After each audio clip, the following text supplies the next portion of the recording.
We were just talking, ladies and gentlemen, Erin French, world-renowned chef. We were just talking in the commercial break. Erin's doing her book tour, and Ina Garten is the quote on the cover, and they've been hanging out. I mean, like a legend, anointment, amazing. Ina Garten. She's my girl. I had dinner with Ina and Jeffrey last night. No! Oh, yeah. I idealize Ina and Jeffrey. Don't we all? Yeah, I know. And you and your husband, you guys are just so wonderful together also. You celebrated 5 years recently? 5 years married, 10 years together.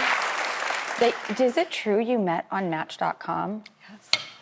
Really? Does that not give everybody hope in the modern world? Well, what's even funnier is I was living on a dirt road in the middle of Maine, and I plucked him up. He lived in New York. I kept expanding my radius because I kept seeing all the guys I went to high school with on Match.com, and I was like, this isn't working. Well, on my dating app, for the last, 4 or 5 years, I go on every once in a while, and it's literally the same people. Expand your radius. That's all I can say.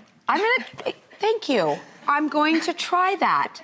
It gets a little tricky when he calls you and says, do you want to get together for a drink? And you're like, well, I'm 400 miles away. Well, worth the trip, apparently. Yeah.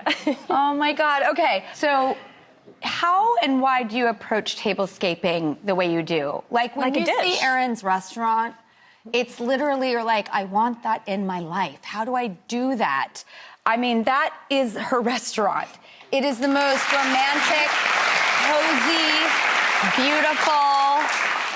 Like, how do we accomplish this? Tips. Well, it's really about the way you make people feel. It's not just about the food that you're putting on the table. It's how you're laying everything out, because that shows your intention. So I like to start, like, these are all just mismatched plates. And think about it. You may have these in your own cupboard. Maybe it's a set that reminds you of your grandmother and just makes people feel so welcoming. I love that. People will come to the restaurant and say, this dish reminds me of my grandmother. Well, it feels personal, not like it was bought at a restaurant supply store. That's a really easy tip. Okay, next tip. The other thing is, you can see, so we made these beautiful flower arrangements. And so, like, these are yogurt jars. And we just took them and recycled them and made little vases out of them. Or, you know, this isn't just an old creamer that was, like, sitting in a back cupboard that you could take and make a beautiful arrangement with.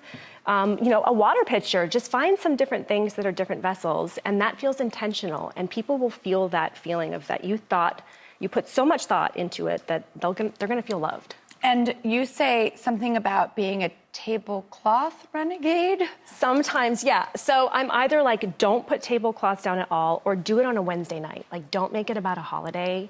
Make it just a middle week special event. But I also love setting tables outside with tablecloths, because that feels like super special. Like, you shouldn't have a tablecloth outside, but cover that picnic table, make it gorgeous. I'm all about that. Okay, I love that. Any suggestions on napkins? One little tip that I like is if I'm pressing them, or even if they're just down on the table, to give them a little spritz with some rose water. So you could just spritz them as a little special something. Oh, that's... You know, it's just a little extra special touch. And anywhere I can get flowers onto things, just add more flowers to everything. Never enough. I love the scent of... That's such a hot tip. Yeah. Spray rose water on the napkins. Yeah. Or iron them in, too. You can put it in your iron and iron your napkins. This is why I have a girl crush on you. Don't tell your husband I'm not a threat. All right.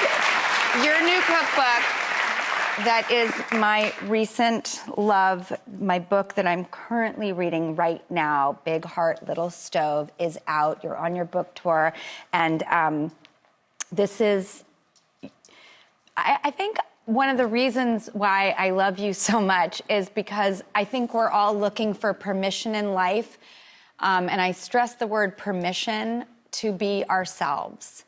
And who each and every one of you are individually makes up who you are. And that's such a beautiful thing. And anyone who makes you feel like being your authentic self is allowed, there's permission, it's warranted, and maybe even desired and wanted. And thank you for always making us feel like that is worthy. Whatever you do, pour your heart into it, right? Whatever you do, pour your heart into it. Words of wisdom from Erin French. And guess what? Everyone in the audience is going home with a copy.